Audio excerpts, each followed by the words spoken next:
Hey guys, welcome to the Wrestling Escape Pod. Welcome to this very special episode because we're not talking about WWE.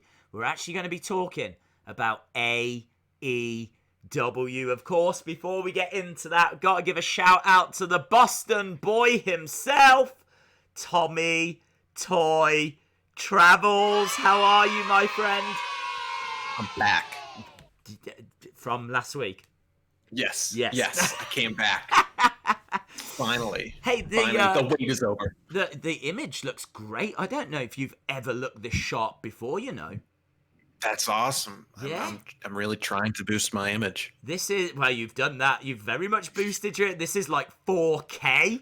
Tommy Toy Travels, that's what we've got. This is good stuff, man. How's your week been anyway? Have you done much? Have you been anywhere? Have you seen anyone? How are you? How'd you feel within yourself? The week's been solid. Okay. I went for some drives. Oh. What, on the golfing range? Yeah. You know me, big golf man. Big golf man. That's what they call you. That's what they call you, big golf man. Big GM. Have you met up with friends, or can you still not kind of do that? I wouldn't call them friends. No. I've met up with acquaintances. Okay. Are they lady acquaintances? Have they been shown the study bedroom hybrid? I will just say that I plead the fifth, which is an American saying for I'd rather not answer. Okay. That's fair enough. Hey, that's fair enough. We can all jump to our own conclusions with that. That's what I'd like. We'll honestly leave it up to the chat. The chat can decide whether a special young lady out there has seen that laundry basket in the background, has seen the air conditioning that's attached to the window, has seen the fitted wardrobe in the study bedroom hybrid. And of course the trees, the ever encroaching trees as well. So the beautiful trees. Wow, we've got a very special episode today. We're going to be talking about All In, and this kind of came out the blue, wasn't it? I remember it was that last episode you proposed doing this. So this wasn't anything that was really on my radar, but I love the idea of doing this because it's not a show that we ever really talk about that much. And I feel like this is a show that you're maybe going to know a bit more about than me because this is more in that indie realm. So, do you want to... And you watched it, yeah, which obviously helps. So, do you want to kind of set the scene, if you will, as to how did you first hear about it? And, I mean, was there a bit of a buzz? Was there... Like, what was the vibes on the indie scene? Everyone was hyped because it was all the big names coming together. It was Ring of Honor, New Japan, wrestlers from Impact, all joining forces for a collaborative show. So there was certainly buzz. I myself almost went and got a ticket, but I decided against it. Yeah, because I think I had tickets to Pearl Jam instead. That's pretty cool. That's pretty cool. Yeah. The how far is Chicago from you? A day or three drive, probably. A day or so drive? 24 hours, maybe. Do you want me to? I'll Google map it. Isn't it? Well, that's blown my mind. Isn't it like it's still over that side of America though? I mean, I appreciate America's big, but I would have had it down as being 8 hours. It's 15-hour drive. 15-hour drive. Wow. I mean, that's still mind-blowing to me. That's still mind-blowing. I could leave now. Yeah, you could leave now. I don't know where you're going, but you could leave now. So you nearly went. Would you have driven, or would you have got a flight? Flight. You would have got absolutely. Okay. So you didn't end up going, but you obviously was interested to the point where you nearly did go then. Actually, yeah, I don't think I had Pearl Jam tickets. I had tickets the night before because I did watch it live. I was a Ring of Honor subscriber. Okay. So I was able to watch it live through there. and it was cool. And I was even following Dave Meltzer on Twitter in like 2017. So I saw that fateful tweet. I saw that fateful interaction. So I was like at ground zero. I didn't see the WrestleMania weekend Ring of Honor show that prompted the question, but I was close to the action. Do you want to bring people up to speed that might not know what that tweet is? Yes. So basically, a little backstory is during WrestleMania weekend. A lot of people might not know this, but a ton of independent wrestling companies go to wherever WWE is hosting WrestleMania, and they put on events. So Ring of Honor, which is, I wouldn't even classify it as indie because it has major syndicate backing. But for all sakes and purposes, we'll just call it indie. Anything not WWE is indie. It basically, they put on a big show. It was Hardy's against Young Bucks. Hardy's right before they did their surprise return to WWE, and they sold a lot of tickets, but nowhere near 10,000. So someone asked Dave Meltzer. That someone was the WWE guy underscore. Could you imagine if that was you, like being in history as that one person? Yeah, it's there's quite a bit around that tweet because Cody came out and said that the idea, I mean, the tweet definitely played a part, but Cody said that they were already having discussions about putting a show on. But yeah, this guy, what was the name? WWE underscore? The WWE guy underscore. I reckon that's probably Vince under a different. Do you reckon it was? Do you reckon it was Vince going? Dave, do you really think someone could get 10,000? But it's actually Vince undercover. But yeah, they asked could Ring of Honor sell 10,000, and wasn't the reply not anytime soon? Yes. Yeah. So Dave Meltzer said not anytime soon, and then Also, I think the question was at a place like Madison Square Garden. Okay. And sell out an arena. So, but 10,000 was mentioned though, wasn't it? Yeah. And then Cody jumped in and said, "I'll take that bet." So Cody obviously saw that interaction, saw that Dave said no, there's no one that's selling 10,000 anytime soon, and Cody said, "I'll take that bet." And as we said, you know, they'd already had plans to put a show on, but I think that tweet was absolute rocket fuel. It was absolute rocket fuel because now the whole purpose of the show, the reason for the show, has got so much more meaning. It's not just Cody and the Bucks putting a random show on. Now it's like, can we as a wrestling community show and prove that there's enough people out there that will sell out? And all of a sudden it starts to grow and the momentum starts to grow. And this show, maybe more than, I don't want to say any other, but right up there with the likes of those ECW one night stand shows, is driven by the crowd. The crowd are a massive, massive factor in this. A massive factor because a lot of the hype of this show is could it sell 10,000?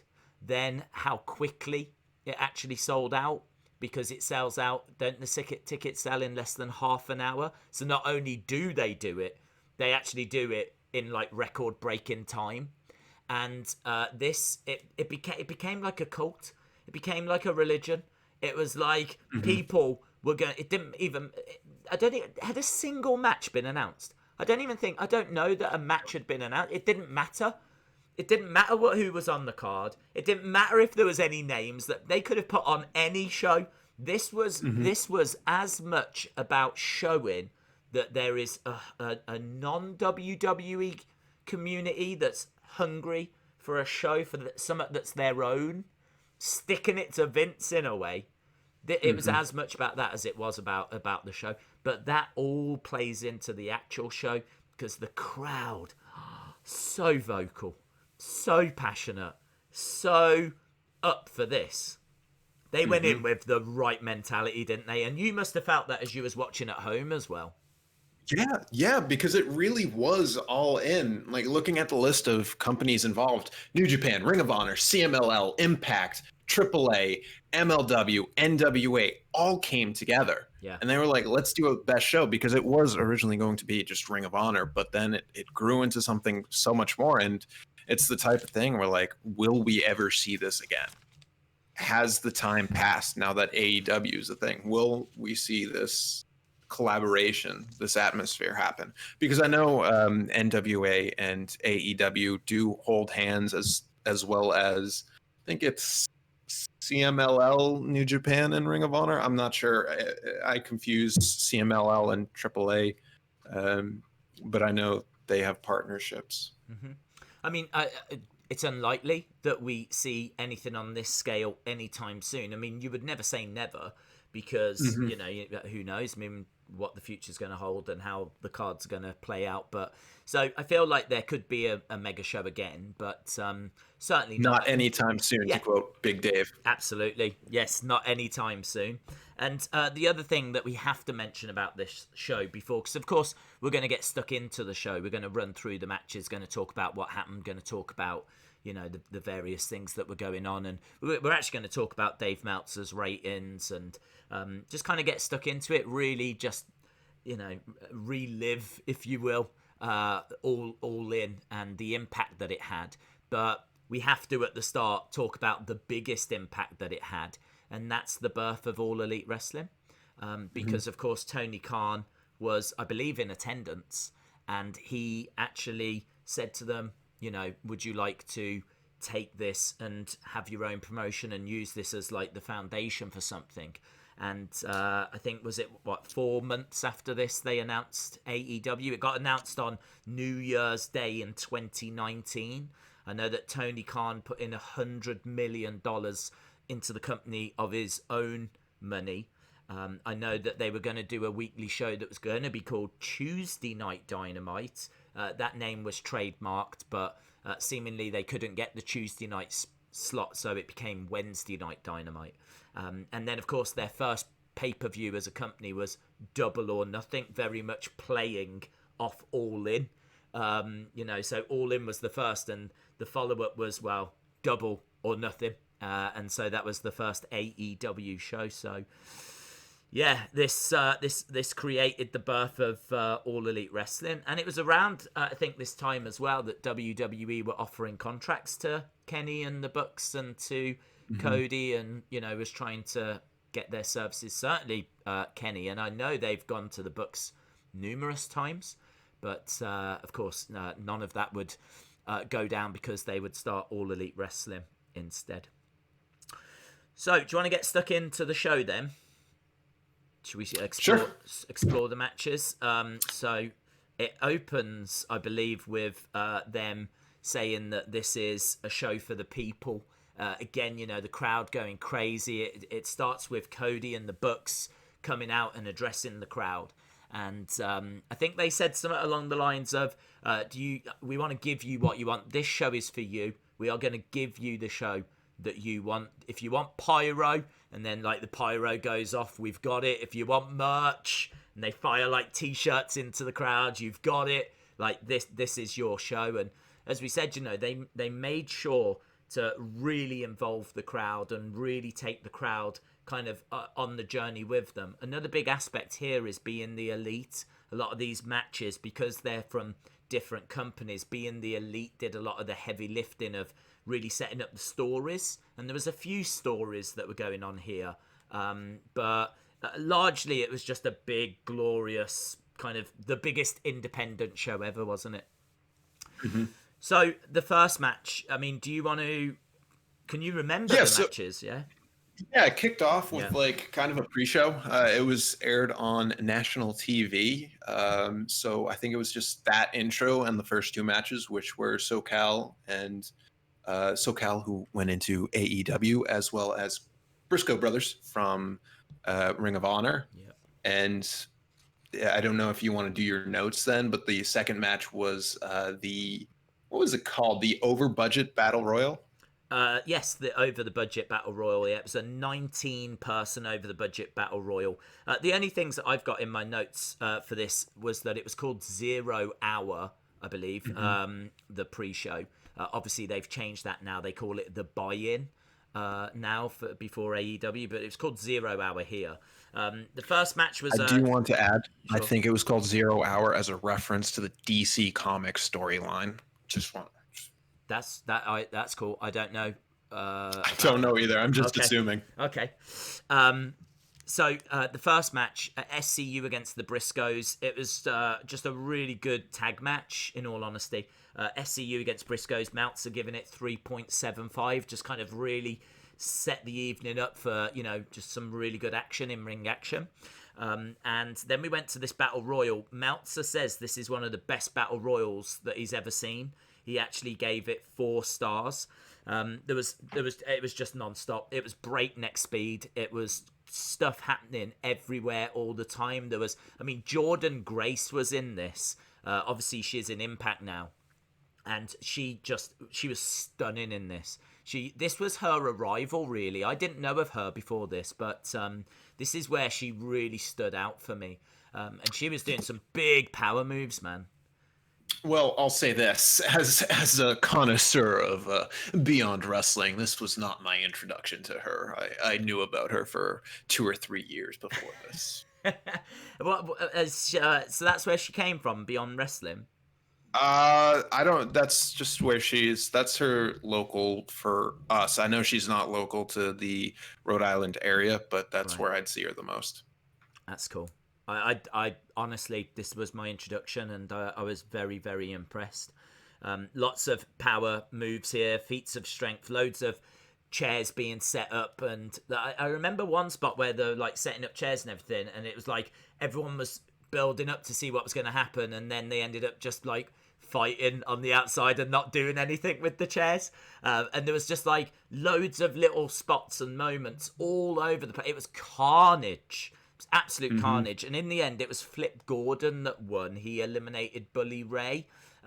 Flip Gordon was a big part of being the elite at this point, wasn't he? So he was a crowd favorite. So I remember there was a big reaction when he won. Fun fact about Flip Gordon, I think his first match was against Biff Busick, a.k.a. Oni Lorcan. Oh, really? Yeah. He's what does he do now? Because he's obviously not in AEW, but he was quite prominent here because the winner of this got a shot at the Ring of Honor title later in the show. So Flip Gordon was in this Battle Royal, and then later on he took on Jay Lethal for the Ring of Honor title, but I haven't seen him since. He is in like Marty Scurll's Bad Person squad on Ring of Honor. In Ring of Honor. Villain Enterprise. Yes, Villains Incorporated. Villains Incorporated. And he has been on New Japan Strong. Ah, there we go. You gotta get that plug. Yeah. So that was it for 0 Hour. We then moved on to the main show, and this first match really splits people. Meltzer gave it 2.75 stars. It's Matt Cross versus MJF. Now, Matt Cross is a bit of an indie darling, isn't he? He's a bit of an indie legend. He's an incredible wrestler. And I think this was very much... You see, I kind of like the idea of this match. This was an indie legend taking on an indie newcomer, if you will. I mean, we all know what MJF has gone on to achieve. At the time of recording this, we're on the verge of All Out, which 2020, which is going to be main evented by Jon Moxley versus MJF for the AEW Championship. So we know that just a few years later, they would have MJF like at the top of the card. Here, I didn't know about him. And he did great. He was a great heel. But there's a lot of people that said this probably could have been cut. What was your thoughts?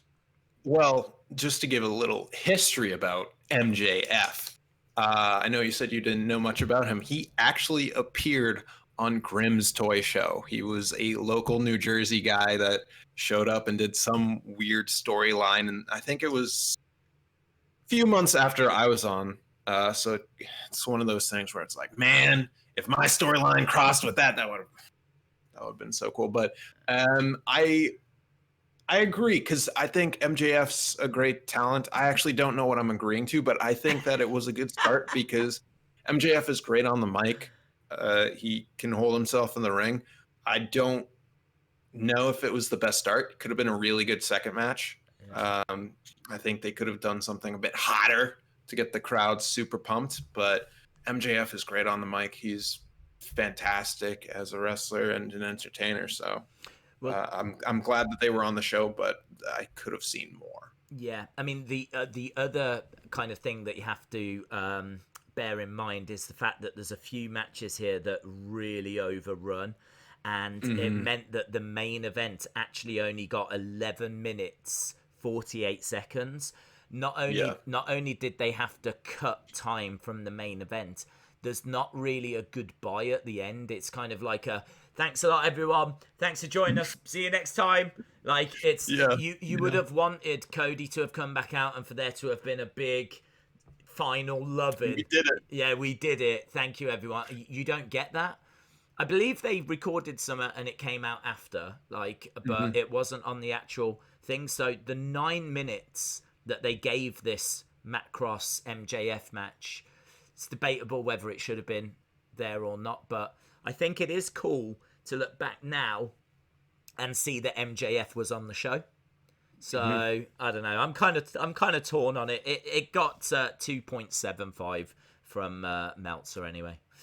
Next match, Christopher Daniels with Frankie Kazarian and Scorpio Sky. So SCU very much again, taking on Stephen Amell. And obviously Stephen Amell out of Arrow, good friends with Cody. This was a little long. It went 12 and a half minutes. Stephen Amell does a coast to coast. There's a table spot. Amell looks decent. It's like his third ever match. He's obviously not a wrestler, but he's got an appreciation and a passion for wrestling. Daniels, I think, carries him to a decent match. I mean, look, we just was talking about the MJF Matt Cross match. That got 2.75. Here, Christopher Daniels against Stephen Amell, the exact same score. So it kind of yeah. So it kind of shows that they did well, considering Stephen Amell was only having his third ever match. But I don't know, another match you would look at and go, it definitely didn't need that length of time. I loved it. Okay. I unabashedly was loving my life while watching that match. I wouldn't give it 5 stars, no, but it was very enjoyable. Are you a Stephen Amell fan? I did watch the first couple seasons of Arrow. What made you enjoy that match then? What was it about that match that you're like, yeah, I really like that? It was fun, and it delivered a lot where his WWE match did not deliver. Right, yeah, because of course he was in that tag match, wasn't he? Just to, yes. For anyone that doesn't know, we have briefly mentioned it before. I remember us discussing it before. It was Cody and Stephen Amell at SummerSlam taking on Neville and Wade Barrett. I think it was. I think King so. Yeah. Barrett. King Barrett. I think yeah. So yeah, he has actually competed in WWE before. Next up, we've got the ladies. We got Tessa Blanchard taking on Dr. Britt Baker, Chelsea Green, who's obviously in WWE, and Madison Rayne, is it? Is she in Impact? Yeah. I just love this match when you think about where they all are now. Yeah. Tessa's, who knows where she is? Mexico. Britt Baker, AEW. Chelsea Green is in Big Dub, right? Yeah. She's still there? Well, she was in NXT. We think she's going to be a part of Retribution. So she's not actually there. She got fired and she's getting Retribution. Yeah. She's hanging out with children. And Madison Rayne is an Impact. Yes. So that's cool. This got 3.25 stars. Tessa picks up the win. A lot of people saying that Chelsea Green looked awesome in this. And just a lot of praise for this match. Solid. Did you like it? Yeah. Yeah. It was a really solid match. What did you think of Tessa in this? I honestly don't remember. Okay. There's some wrestlers. No, never mind. Never mind. Never mind. Never mind. No, Once but we get to in fairness, you are right. There are definitely some wrestlers, so yes, yes, you're not yes. wrong. Yeah, it's a really good point. It's a really good Mhm. point. So yeah, Meltzer gave that 3.25 for him. This was the best match that we'd seen on the actual show so far. And then things really go up a gear. This for me was this was the start of the show, right? I mean, Yeah. I don't mean to be disrespectful, but this For me, it was the peak of the show. yeah, this was stunning. This is Cody taking on Nick Aldis. This was for the NWA World's Heavyweight Championship. It goes 22 minutes. They've got Earl Hebner as the referee for this one. It's got that big fight feel. This is for the NWA title, a title that Dusty Rhodes had obviously held, and something that Cody wanted to have as part of his legacy. So there was real history connected to this. Add in the fact you've got some of the biggest names on the show, in certainly Cody, but Nick Aldis as well, very well known from his Impact days. And, then you've got the lineage of the NWA title. This match is epic. Meltzer gives it 4 stars. And there's great moments in this. I remember Brandy getting involved, and there's a moment where I think she takes an elbow to try and save Cody. Like Cody's in trouble, and I think Aldis drops an elbow, and Brandy gets in the way of it and kind of takes a bullet for him, and Cody ends up winning, and it's a real heartfelt moment. And it's, as I said, for me, this is where this show begins. I had no idea that Nick Aldis came out with Dexter Lumis. Sam Shaw. They're really good friends. I think he was actually his best man at his wedding. That's wild. Yeah. This is just like mind blown. Very much so. Very much so. I don't want people to think though that Dexter Lumis came down all starry-eyed, drawing pictures and everything. He did. He very much did. Yeah, they were like Nick Aldis with Dexter Lumis. He came down as Sam Shaw. Sam Shaw was competing in NWA around that time. We've over on the channel done some old NWA watch-alongs from this time, and he was having some matches on NWA 70 and everything. He's a brilliant wrestler. He's really great in NXT now as well. But he was great as Sam Shaw also. He came out with Tim Storm as well, who is the former NWA champion, another big part of the NWA brand. Yes. Davari, Jeff Jarrett. I mean, there was loads of people that were involved here. They did everything they could to give this that big match feel. Do you know what I mean? Both fighters coming down with an entourage. And as we said, Earl Hebner being the ref, and it's brilliant. It's brilliant. This gets 4 stars from Meltzer, baby. Next up, we've got Hangman Page taking on Joey Janela. And this was a Chicago street fight. This actually overran considerably. I think this overran by about 10 minutes. It goes for 20 minutes. I got to tell you, though, Meltzer loved it. He gave it 4.25. There's just so much here, and there's so much that happens after as well. This is probably one of the bigger talking points from the show, because obviously Hangman, I believe, is victorious, and there's some crazy spots. I remember Penelope Ford doing backflips all over the place. I remember burning Hammer off the ladder. I remember there was just loads of big spots in this. Hangman wins, and then do you want to talk about what happens after this match? I don't even remember. You will when I tell you that Okay. in the build to this, Hangman had seemingly killed Joey Ryan. Oh. Youngsters, go to bed. Lock up your daughters, because Joey Ryan returns. There is a res-erection. I gotta tell you, man, you look back at it now, and it's not the easiest watch with everything that went down with the whole speaking out movement. But let's separate it and just say that people lost their minds at the time. They loved it at the time. It would get a very different reaction now. But yes, basically, on being the elite, Hangman had seemingly killed, I believe, Joey Ryan, had got rid of Joey Ryan.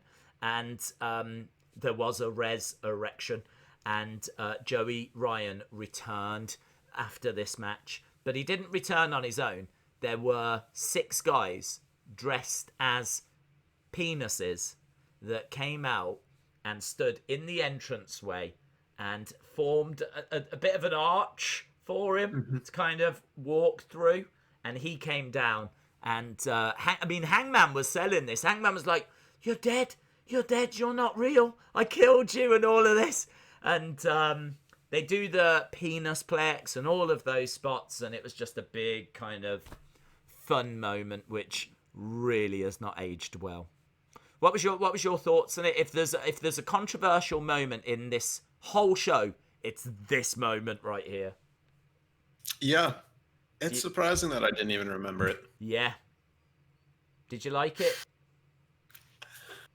I probably did.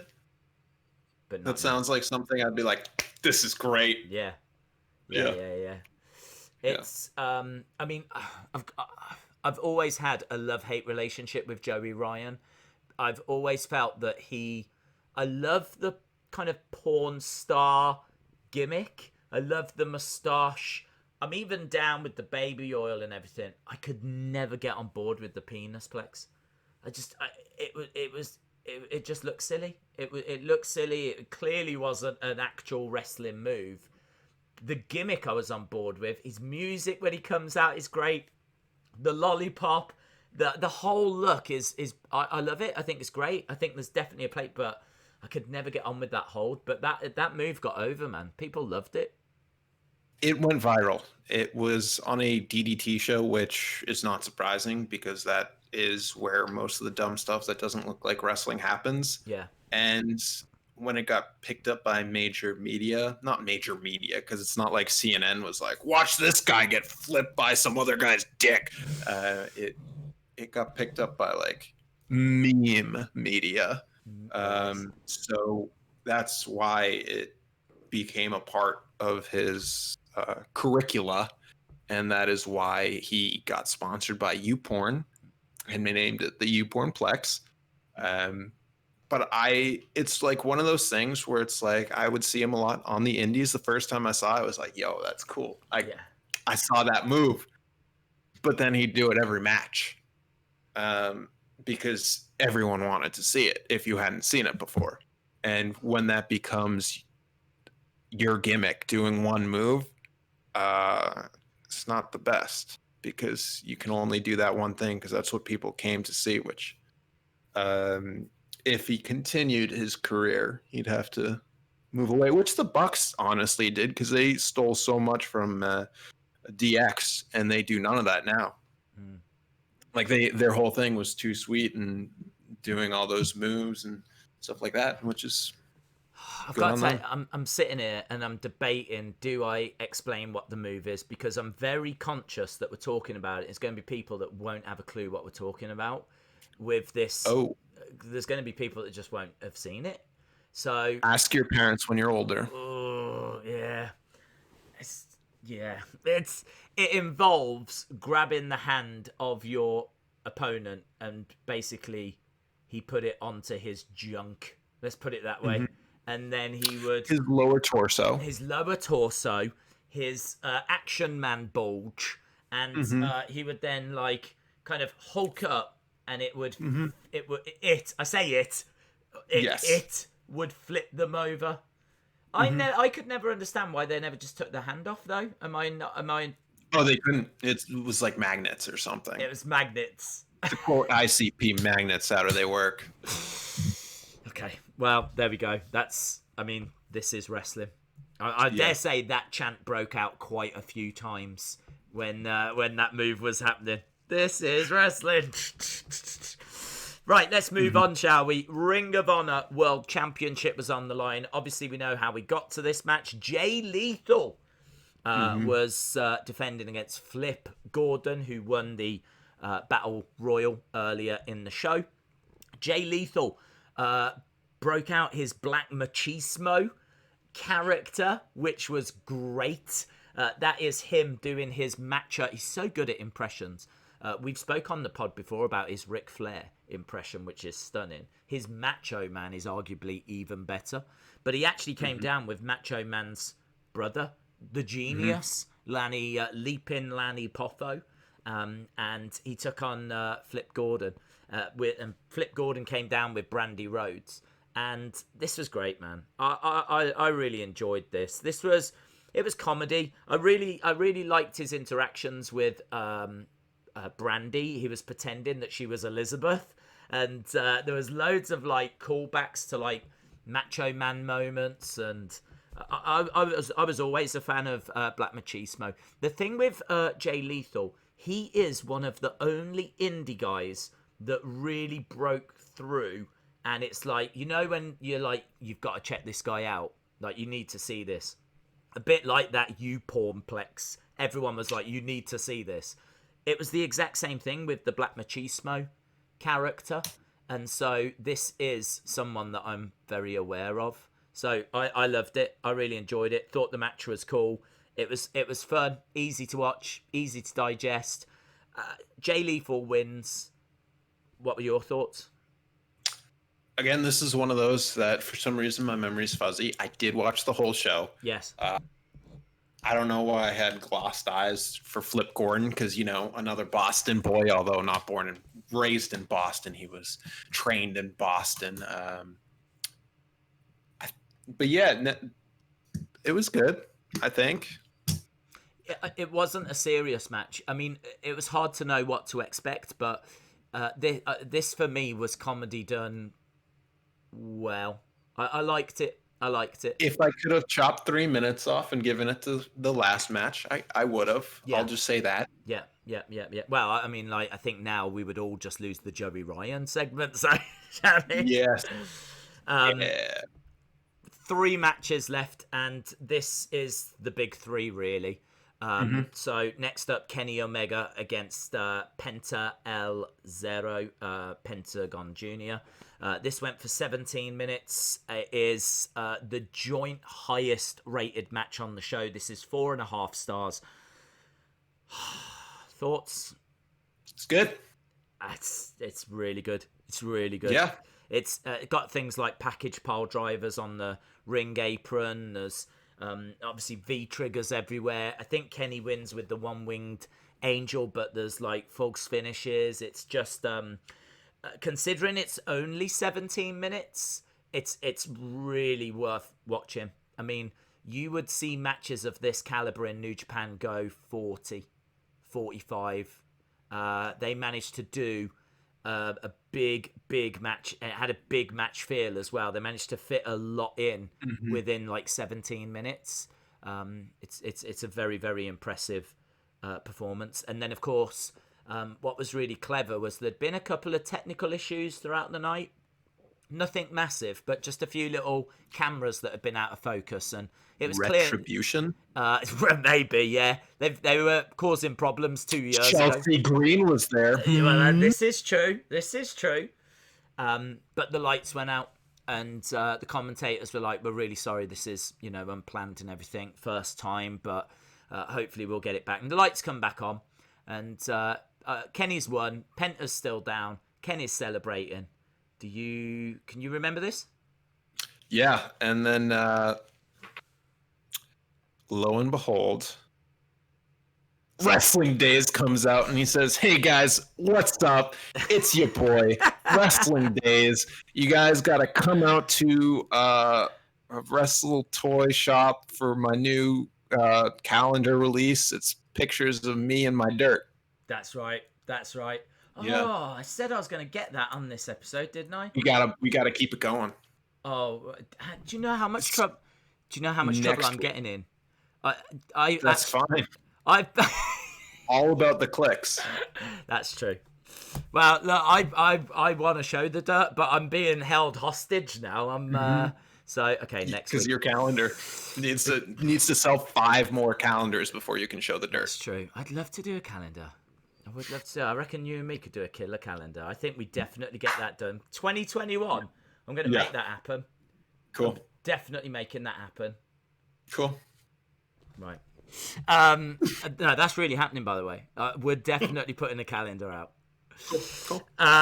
So, right, this match was awesome. Lights go out, they come back on, Pentagon's down, but all of a sudden he jumps up, starts attacking Kenny, and all of a sudden people are like, hang on, he was selling then. There's no way he's just come back to, full strength.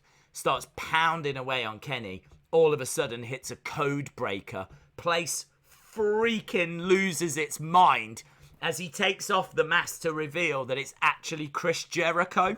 And Jericho has attacked Kenny Omega after the match. Obviously, when the lights went out, it wasn't a technical problem. They were switching the 2 over. So Penta goes out the ring and Jericho comes in. And it was all to promote his forthcoming cruise that was coming up. And it was done really, really well. It was really... I actually went back as I was making the notes of this. I went back and rewatched that moment. You can watch the Kenny match and the aftermath for free on YouTube. So I think it's on the All Elite Wrestling. I can't remember who's put it up, but it's still up there. So if you want to watch it, you can find it. That was really cool. Yeah, I love that. Then we had Okada against Marty Scurll, and this went long as well. This went 26 minutes. Meltzer gave it 4.25. It's a brilliant match. Okada might have got the biggest reaction of the night. Him coming back. It's not often that you get to see Okada in America, and so it was like a hero's return, really. He was regarded as the best wrestler in the world at this point. I think he would still get the same reaction now. I think he probably still is regarded as being up there. I went to a New Japan show, and like the main event had Okada, Tanahashi, and someone else tagging it in the main event. Place went nuts. I don't even think we saw a Rainmaker, but the place was like, oh, he's here. We can leave now. Yeah. It was Kota Ibushi. It was Kota Ibushi was the third man. So it was just like way too many talents, and I think it was against LIJ. So it was like, wow. So what was that, like Naito and Evil? Yeah, someone, I don't know. Yeah. I was too busy looking at Okada. But he does have that. He does have that, doesn't he? I mean, that's one of the great things about wrestling. I mean, I bought tickets to go to the O2 in 2018, I think it was. It was only a house show. I actually bought tickets to go to London, it's around about 2 hours on a train for me, which isn't bad. But went down to London, went to the O2 to go to a house show just so I could see Ronda Rousey.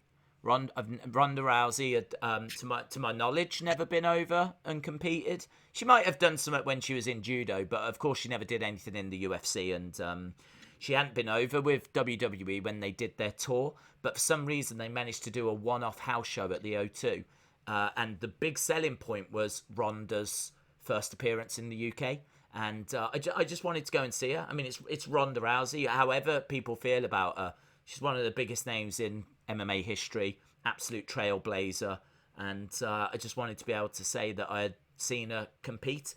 And it was her against Alexa Bliss. And I mean, the match wasn't really anything special, but I loved it, man. And all the time, like, you're waiting and her music hits and she comes out. It's like, oh man, it's Ronda Rousey. Do you know what I mean? Like, that's a big part of wrestling. And I don't know who I would have that for in WWE these days. I think that's a big thing that's missing. I can't really think of anyone. Like maybe Asuka, I'd have a pop with. Maybe the Fiend, but nothing on the scale of like what we're talking about with Okada. Mm-hmm. Oh, no way. Yeah. And I think that's a very special thing with wrestling, and they definitely had that on this show. So Okada comes out, he faces Marty Scurll. This was a big match because Marty wanted to prove that he could hang with the best in the world, and it goes 26 minutes, and he shows that he can. He doesn't get the win, but he definitely showed that he could hang, and it was a very good match. 4.25 from Dave Meltzer. So. And then the final match got no time. It got 11 minutes 48, and it's incredible. This match got 4.5 stars, right? It only went 11 minutes 48. It was the Young Bucks and Kota Ibushi taking on Rey Mysterio, Fenix, and Bandido, and it's immense. Rey Mysterio's got killer Wolverine gear. He looks awesome. But you got like Phoenix just running along the ropes. You've just got multi-man spots. You got Bucks doing super kick pies. This was meant to go half an hour, but because of time it meant 11 minutes. They cut seemingly nothing out of it. What they seemed to do was they just sped everything up, and they just like it was just, what am I watching? It was just an incredible, fast-paced. It's an incredible match, man. It's an incredible match. And yeah. And that was the show. There was no time to say goodbye, and it was brilliant. Everyone was full of praise. It was a critical success. It was a commercial success. It gave us AEW. The way that it came about from that tweet was fascinating. The show, do you know what's really cool? The show ends with the Young Bucks hitting the Meltzer driver, and if you think about how it all starts and everything, it's just a nice little Easter egg that's in there. I think so. It's really good. What's your overall thoughts of the show? Did you have a favorite match, favorite moments? Certainly loved the Cody match. I thought that was great, old school feel.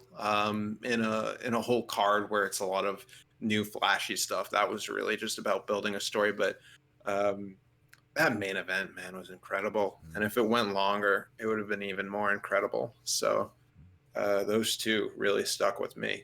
It was just a really fun, great show. I think you hit the nail on the head there, because a lot of reviews that I saw after, people were saying they didn't know what to expect. They didn't know what they were going to be given. I think a lot of people might have gone into it expecting New Japan. New Japan doesn't have tons of comedy. It has killer matches, and they did give you the killer matches. As we've said, that main event was incredible. Cody, Nick Aldis was incredible. Omega against Pentagon was incredible. Okada, Marty Scurll, Hangman against Joey Janela. Street fight, plays into Joey Janela's.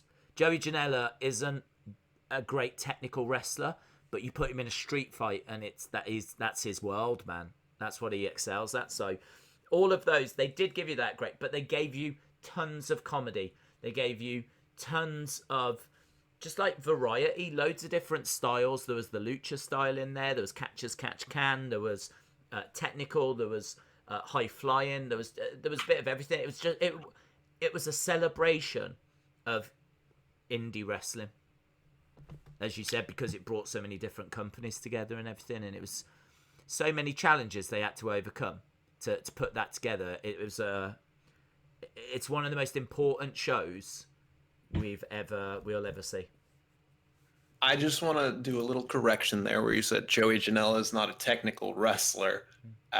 He did a program in Beyond building up to a match with Matt Riddle about him trying to be technical and going one-on-one in the ring with Matt Riddle, and he was able to handle himself. So he can do that. Okay. He certainly can, and he's good. It's not what he's known for, though. I think that's fair. Exactly. Yeah.